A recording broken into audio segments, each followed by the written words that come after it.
Hello everyone, welcome to EduTab. So in today's Abhyas series, we'll be discussing the MCQs from Module B Part 2.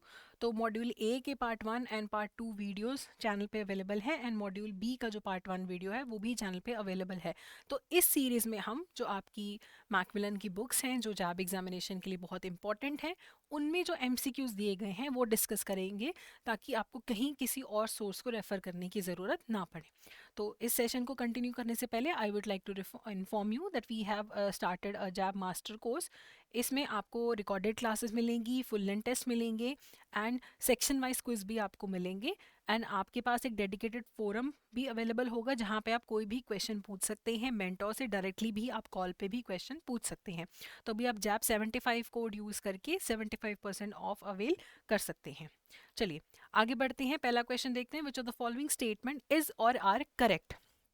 In a contract of guarantee the liability of surety is secondary. कहते हैं जो contract of guarantee होता है, surety जो होगा उसकी liability secondary होगी। देखो कॉन्ट्रैक्ट ऑफ गारंटी में एक तो होता है डेटर, एक होता है क्रेडिटर और एक होता है surety.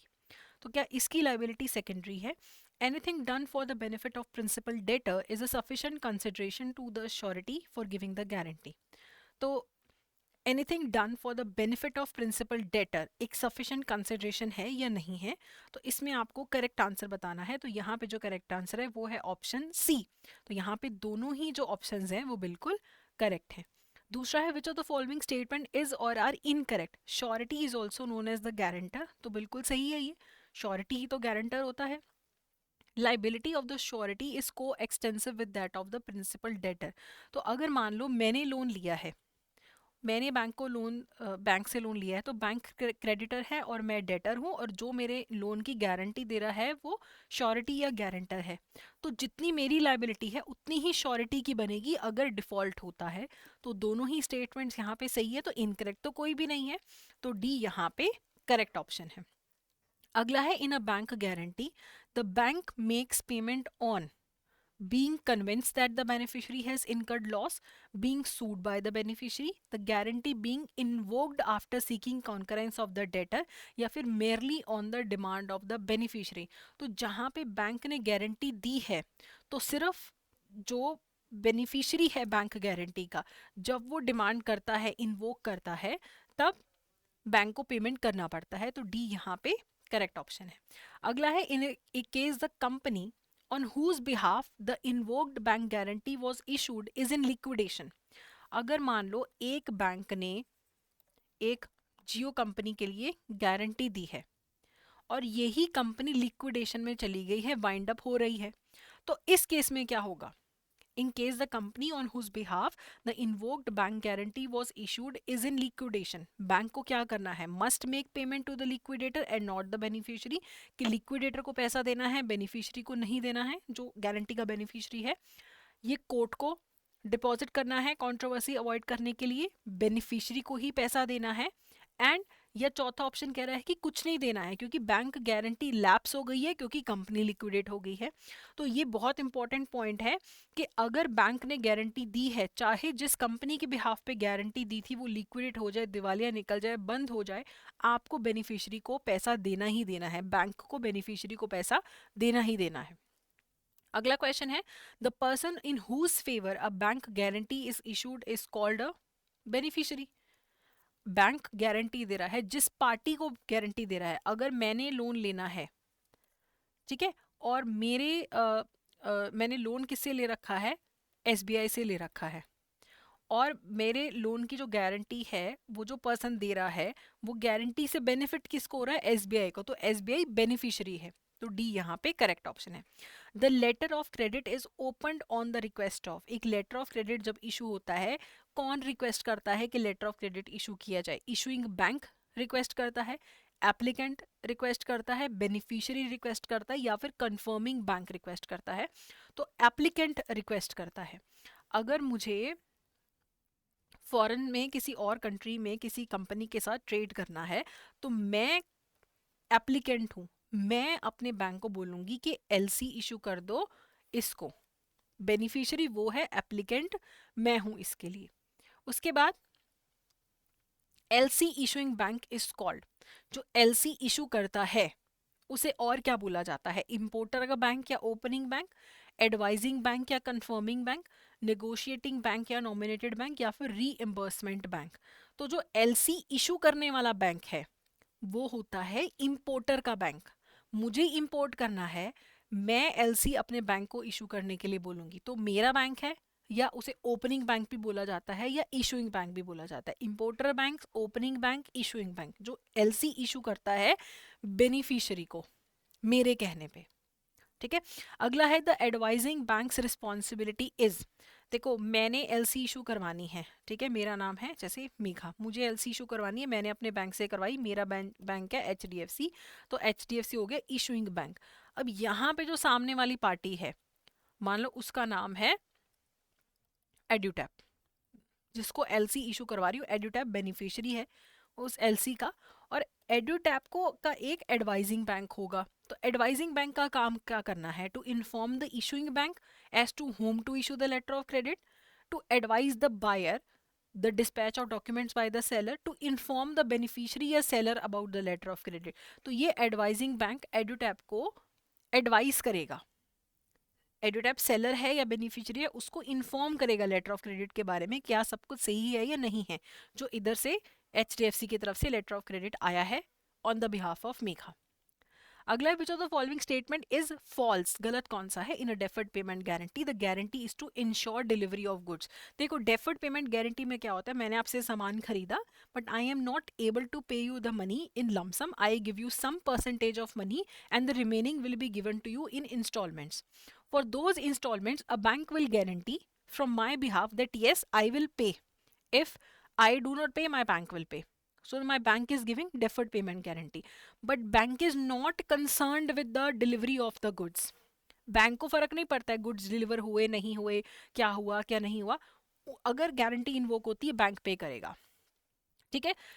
It is mostly based on primary contract between the buyer and seller. It is based, क्या ये बायर और सेलर के प्राइमरी कॉन्ट्रैक्ट पे बेस्ड है। Deferred payment guarantee difference from other kinds of guarantee issued by banks as regards payment liability of the banks on invocation, क्या ये बाकियों से डिफरेंट है। चौथा, in a deferred payment guarantee the banks liability comes into existence only if all the instalments are not paid and not on the non payment of one instalments. तो क्या सारी अगर इंस्टॉलमेंट्स में ना पे करूं तभी आप गारंटी इन्वोक कर सकते हैं, या किसी एक इंस्टॉलमेंट के ना आने पे भी गारंटी इन्वोक हो सकती है?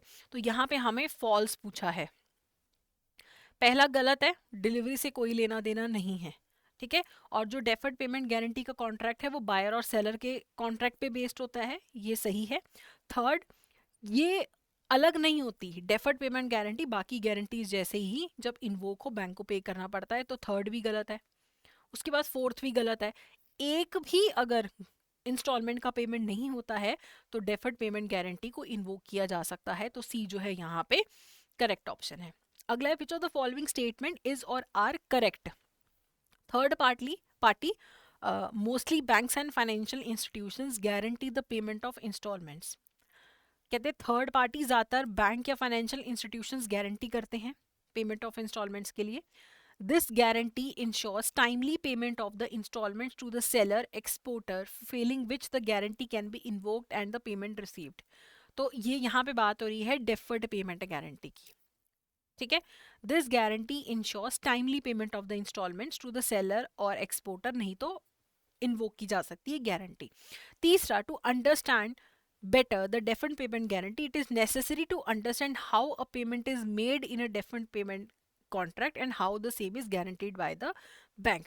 ये सारे के सारे यहाँ पे सही हैं, तो सारी की सारी जो स्टेटमेंट है डेफर्ड पेमेंट गारंटी के लिए सही है। बैंक्स भी देते हैं गारंटी, फाइनेंशियल इंस्टीट्यूशंस भी देते हैं, टाइम पे पेमेंट ना हो किसी भी इंस्टॉलमेंट की तो बैंक को गारंटी के तहत पैसा देना पड़ता है।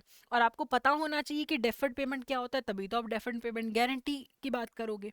तो सारी ऑप्शन यहाँ पे करेक्ट है। अगला है bills of exchange means an unconditional direction to the drawer to pay the money, promise to the drawer to pay the money, obligation to the drawer to pay the money, या फिर undertaking to the drawer to pay the money. So it is a direction to the drawer to pay the money, ठीक है। तो bill of exchange के अंदर एक direction दी जाती है, ड्रॉअर को पैसे देने पड़ते हैं आपको। मैंने बिल बनाया, मैं ड्रॉअर हूँ, तो आपकी जो है मैं आपको डायरेक्ट कर रही हूँ, ऑर्डर दे रही हूँ कि आपको मुझे पैसे देने हैं। ठीक है, अनकंडीशनल होता है ये। चलिए, अगला है मेकर ऑफ द बिल। जो बिल बनाता है उसे ड्रॉअर बोला जाता है। ठीक है, अगर आपने मुझसे सामान खरीदा है क्रेडिट पे एंड आपने मुझे अभी पैसे नहीं पे किए, आप मुझे बाद में पैसे पे करना चाहते हैं, तो मैं एक बिल बनाऊंगी, bill of exchange. I will be the drawer. आप उस बिल को एक्सेप्ट करेंगे, आप है ड्रॉई। तो मैं आपको डायरेक्ट कर रही हूँ, या ऑर्डर दे रही हूँ कि आपको मुझे पे करना है। तो I am the maker, I am the drawer. Promissory note के केस में जो ड्रॉअर होता है वो होता है जिसने पेमेंट करनी है। बिल ऑफ एक्सचेंज में वो ड्रॉअर होता है जो ऑर्डर करता है पेमेंट करने के लिए। अगला है bill purchase facility is granted in the case of demand bills, usance bills, tenor bills या फिर टर्म बिल्स। तो बिल परचेज फैसिलिटी अवेलेबल होती है डिमांड बिल्स के केस में भी ज्यादातर। आगे है ownership of goods can be transferred by endorsement and delivery of what.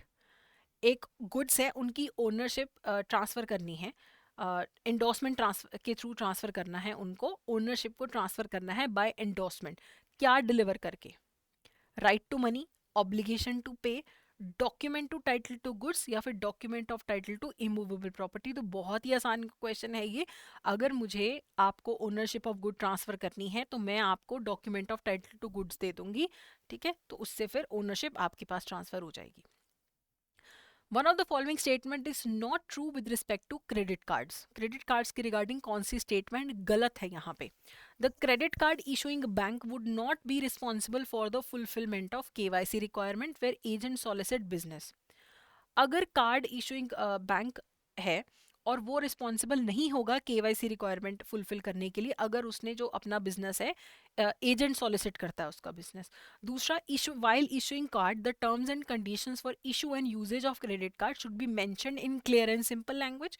तो ऑब्वियसली अगर आपको क्रेडिट कार्ड इशू होता है तो बहुत सही टर्म्स एंड कंडीशंस में क्लियरली आपको पता होना चाहिए कि क्या है terms and conditions. Card issuer should code the annualised percentage rate.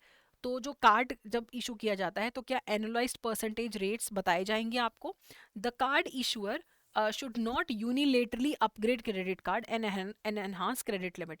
तो मुझसे बिना पूछे जो क्रेडिट कार्ड कंपनी है वो मेरे कार्ड को की लिमिट को एनहांस नहीं कर सकती, मेरे कार्ड को अपग्रेड नहीं कर सकती है। तो इनकरेक्ट तो पहला ही स्टेटमेंट था ए। अगर मेरी कार्ड इशूइंग बैंक है, जो मेरा कार्ड इशूइंग बैंक होगा उसी की रिस्पॉन्सिबिलिटी है केवाईसी करने का, किसी एजेंट पे वो रिस्पॉन्सिबिलिटी नहीं डाल सकते। अल्टीमेट जो केवाईसी रिक्वायरमेंट फुलफिल की रिस्पॉन्सिबिलिटी है वो कार्ड इशूइंग बैंक की ही रहेगी। आगे बढ़ते हैं। If the guidelines of RBI in the matter of credit are violated, it can levy penalty on the bank under। अगर RBI की आप नहीं बात मानते हैं एज अ बैंकर, कोई उसकी क्रेडिट की जो गाइडलाइंस को वायलेट करते हैं, तो पेनल्टी लगाई जा सकती है under which act? RBI act, Indian penal code, negotiable instrument act या फिर बैंकिंग रेगुलेशन एक्ट। तो याद रखना, आप कैब में भी आगे पढ़ेंगे कि आरबीआई जो है वो मेजर अपनी पावर्स बैंक्स को रेगुलेट करने के लिए बैंकिंग रेगुलेशन एक्ट से लेता है। ठीक है, तो मिक्स नहीं करना है कि आरबीआई तो आरबीआई एक्ट। बैंक्स को रेगुलेट करने की जो मेजर पावर आरबीआई के पास आ रही है वो बैंकिंग रेगुलेशन एक्ट से आ रही है। तो डी यहाँ पे करेक्ट ऑप्शन है। When banks give home loans the nature of charge created is hypothecation, assignment, mortgage या फिर प्लेज। तो करेक्ट आंसर है मॉर्टगेज। हाइपोथिकेशन में क्या होता है? पोजेशन बोरवर के पास रहती है। ठीक है, और मॉर्टगेज में भी पोजेशन बोरवर के पास है, और ये मॉर्टगेज यूज होता है इमूवेबल प्रॉपर्टी के लिए और हाइपोथिकेशन यूज होता है मूवेबल प्रॉपर्टी के लिए। प्लेज में जो है आप पोजेशन किसको दे देते हैं? लेंडर को दे देते हैं। और असाइनमेंट टर्म किसके लिए यूज होता है? जब अपनी कोई एलआईसी पॉलिसी, कोई अपनी बुक डेट्स अगर असाइन कर देते हैं, अपना राइट ट्रांसफर कर देते हैं, तो वो असाइनमेंट बोला जाता है। तो यहाँ पे करेक्ट आंसर है मॉर्टगेज। अगर मुझे होम लोन लेना है, मुझे ज़मीन खरीदने के लिए लेना है, मुझे घर रेनोवेट करने के लिए लेना है, घर लेने के लिए खरीदने के लिए, बनाने के लिए, किसी भी चीज़ के लिए लेना है, तो होम लोन में वही प्रॉपर्टी मॉर्टगेज करी जाती है। अगला है housing loans granted to individual up to rupees dash for construction of houses in metropolitan centers with population above 10 lakh, excluding loans granted by banks to their employees, are treated as priority sector advances. तो priority sector advances में housing loan भी आते हैं, लेकिन अगर loan 3.5 million का है, यानी कि अगर 35 लाख तक का लोन है, अगर घर की कंस्ट्रक्शन के लिए दिया जाता है मेट्रोपॉलिटन सेंटर्स में जहां पे पॉपुलेशन 10 लाख से ऊपर है, ऐसे लोन प्रायोरिटी सेक्टर एडवांसेस के अंदर आते हैं। लेकिन बैंक जब अपने खुद के एम्प्लॉयज को लोन देता है वो प्रायोरिटी सेक्टर लेंडिंग के अंदर नहीं आता है। अगला है education loans granted to individuals for educational purpose up to rupees dash for studies in India will be classified as priority sector। तो अगर बैंक आपको लोन देता है, एजुकेशन लोन देता है अप टू 20 लाख रुपीस, यानी कि 2 मिलियन रुपीस तक का अगर लोन है, तो वो प्रायोरिटी सेक्टर के कैटेगरी में फॉल करेगा। अगला है the scheduled commercial banks are expected to enlarge credit to priority sector and ensure that priority sector advances constitute 18% of adjusted net bank credit, 40%, 12% या 25%। ये तो बिल्कुल पहले ही पेज पे दिया गया है कि जो शेड्यूल्ड कमर्शियल बैंक है उनका जो प्रायोरिटी सेक्टर का टारगेट है वो 40% है, रीजनल रूरल बैंक्स का 75% है, स्मॉल फाइनेंस बैंक्स का 75% है, foreign banks above 20 branches 40%, foreign banks below 20 branches 40%। Okay चलिए, the government provides interest subvention of -% to banks in respect of short term production credit up to rupees dash provided to farmers. तो यहाँ पे अगर government interest subvention provide करती है तो 2% per annum का provide करती है बैंक्स को, अगर वो कोई शॉर्ट टर्म प्रोडक्शन क्रेडिट देते हैं 3 लाख तक का फार्मर्स को। ठीक है, तो फार्मर को कम देना पड़ता है और बैंक पीछे से किससे ले लेता है, गवर्नमेंट से ले लेता है। Kisan credit card are issue to farmers, किस चीज के लिए, पैसे निकलवाने के लिए एटीएम से, सिर्फ फार्म इक्विपमेंट लेने के लिए, या एग्रीकल्चरल इंप्लीमेंट खरीदने के लिए ऑन क्रेडिट डीलर से, या to meet cultivation needs, non farm requirement including purchase of input, short term requirement, working capital requirement. तो ऑब्वियसली ये इतनी फैंसी सी अगर ऑप्शन दे रखी है तो मोस्ट प्रोबेबली पेपर में नहीं भी आता होगा ना, तो इस पे तो एफर्ट ही नहीं डाला, सारा एफर्ट इसी ऑप्शन को बनाने में लगा दिया। तो किसान क्रेडिट कार्ड आप यूज कर सकते हो, आपको कोई नॉन फार्म रिक्वायरमेंट है, घर का खर्चा है, कोई फार्म रिक्वायरमेंट है, कोई बीज अनाज खरीदना है आपको, और या आपको कोई ट्रैक्टर वगैरह खरीदने, तो किसान क्रेडिट कार्ड आप ले सकते हो। किसान क्रेडिट कार्ड में एक शॉर्ट टर्म लिमिट होती है, एक long term term loan limit होती है, जिसके अलग अलग terms and conditions and interest rate होता है। नेक्स्ट है under farm mechanisation scheme loan is given for, farm mechanisation के लिए आपको लोन क्यों देते हैं, इरिगेशन के लिए, कल्टीवेशन के लिए, कोई फार्म इक्विपमेंट खरीदना है, या वॉल या डिगिंग वेल के लिए। तो अगर आपको अपने फार्म के लिए कोई इक्विपमेंट खरीदना है तब आप जो है फार्म मैकेनाइजेशन स्कीम के अंदर लोन ले सकते हैं। अगला है scale of finance for crop loans is decided by district level technical committee, state level technical committee, block level technical committee, या फिर इंडिविजुअल बैंक्स। तो यहाँ पे डिस्ट्रिक्ट लेवल टेक्निकल कमेटी जो है वो स्केल ऑफ फाइनेंस डिसाइड करती है क्रॉप लोन के लिए। जब किसान क्रेडिट कार्ड की लिमिट डिसाइड होनी है शॉर्ट टर्म कंपोनेंट के लिए, तो वहां पे डिस्ट्रिक्ट लेवल टेक्निकल कमेटी ने कितना प्राइस बताया है, पर एकड़ कितना उन्होंने अमाउंट बताया है, वो लिया जाता है। तो ए जो है यहाँ पे करेक्ट ऑप्शन है। अगला है banks can extend dash to NBFCs, working capital facility, term loan, bank guarantee for obtaining deposit, या फिर बोथ ए एंड बी। तो बैंक्स किस पर्पस के लिए लोन दे सकते हैं, वर्किंग कैपिटल के लिए भी एनबीएफसी को लोन दे सकते हैं, टर्म लोन के लिए भी एनबीएफसी को लोन दे सकते हैं। तो यहाँ पे करेक्ट आंसर है बोथ ए एंड बी। अगला है of the following categories of NBFCs dash is not exempted from registering with RBI as NBFC. देखो जो हाउसिंग फाइनेंस कंपनीज होती है ना, इन्हें पहले रेगुलेट करते थे नेशनल हाउसिंग बैंक, अब इन्हें भी कौन करता है, आरबीआई। तो आरबीआई की रजिस्ट्रेशन के अंडर रजिस्टर करने के लिए हाउसिंग फाइनेंस कंपनी एग्जम्प्टेड नहीं है। Mutual benefit company, chit fund company, nidhi companies, ये और एक्ट्स के अंदर रेगुलेट हो जाती हैं, वहां रजिस्टर हो जाती हैं, तो वो एग्जम्प्टेड है। बी जो है एग्जम्प्टेड नहीं है हाउसिंग फाइनेंस कंपनीज। नेक्स्ट है a micro enterprise is one where the investment in plant and machinery does not exceed 1 crore rupees. तो ये आपको याद करना है, माइक्रो स्मॉल मीडियम एंटरप्राइजेस का लिमिट्स कितना है। तो यहाँ पे माइक्रो एंटरप्राइज वो होगा जिसका प्लांट एंड मशीनरी में इन्वेस्टमेंट 1 करोड़ से ज्यादा नहीं होगा। अगला है a medium enterprise is one where the investment does not exceed. Medium enterprise होगा जिसमें इन्वेस्टमेंट 50 करोड़ से ज्यादा का नहीं होगा। अगला है within how many days from the date of submission of complete papers by a borrower a loan application of ₹25,000 is to be processed as per the guidelines in force. तो यहाँ पे 4 बिजनेस डेज के अंदर, अगर 25,000 से कम का loan application है तो 4 दिन के बिजनेस डेज के अंदर अंदर उसे प्रोसेस करना होगा। अगला है national rural livelihood mission replaced which of the following. तो नेशनल रूरल लाइवलीहुड मिशन ने स्वर्ण जयंती ग्राम स्वरोजगार योजना को रिप्लेस किया है और अब उसका नाम हो गया है नेशनल रूरल लाइवलीहुड मिशन। दूसरा एक और मिशन है national urban livelihood mission. Next is under NRLM a women SHG women self help group को किस चीज का एंटाइटलमेंट है? 3 लाख तक की मैक्सिमम सब्सिडी कैपिटल, और कैपिटल सब्सिडी 5 लाख तक की, इंटरेस्ट सबवेंशन 5 लाख तक के लोन पे, या फिर इंटरेस्ट सबवेंशन 3 लाख तक के लोन पे। तो ये पेपर में आपको पूछा जा चुका है। तो under national rural livelihood mission women SHGs को 3 लाख तक के लोन के लिए इंटरेस्ट सबवेंशन की फैसिलिटी मिलती है। अगला है under SEPG of NULM National Urban Livelihood Mission, a bank will sanction a maximum loan of ₹dash lakh per individual और maximum ₹10 lakh per group whichever is lower।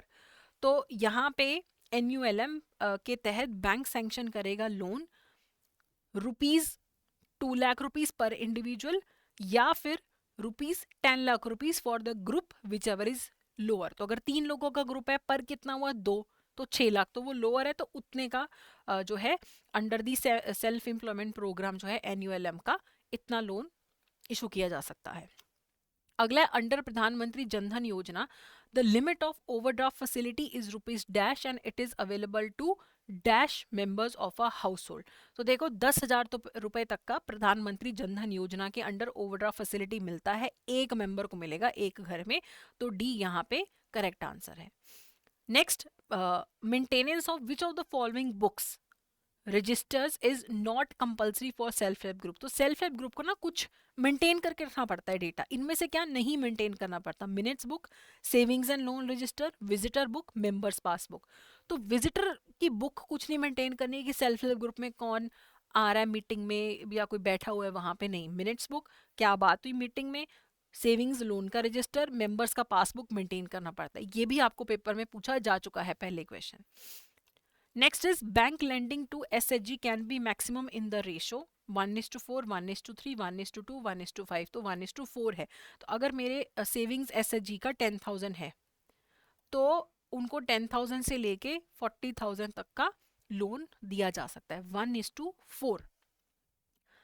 अब ये हमारा आज का सेशन था। अगर आपको ये सेशन यूजफुल लगा है तो please go ahead and subscribe to our YouTube channel. इसके अलावा again I would like to inform you, अभी कुछ ही समय रह गया है एंड अगर आपने तैयारी नहीं शुरू की है जैब की तो अभी भी आप कर सकते हैं। आप मास्टर कोर्स ले सकते हैं, लाइव क्रैश कोर्स में एनरोल कर सकते हैं, जहाँ पे आपको क्लासेस भी मिलेंगी एंड आपको MCQs भी मिलेंगे, नोट्स भी मिलेंगे। और कोई भी आपका डाउट है आप हमें कॉल कर सकते हैं। अभी जैब 75 कोड यूज करके आप 75% जो है अवेल कर सकते हैं। ठीक है, तो अगर आपको थोड़ा सा भी बेनिफिशियल लगा है तो please do drop a comment and please like this video. That's it for today. Thank you so much.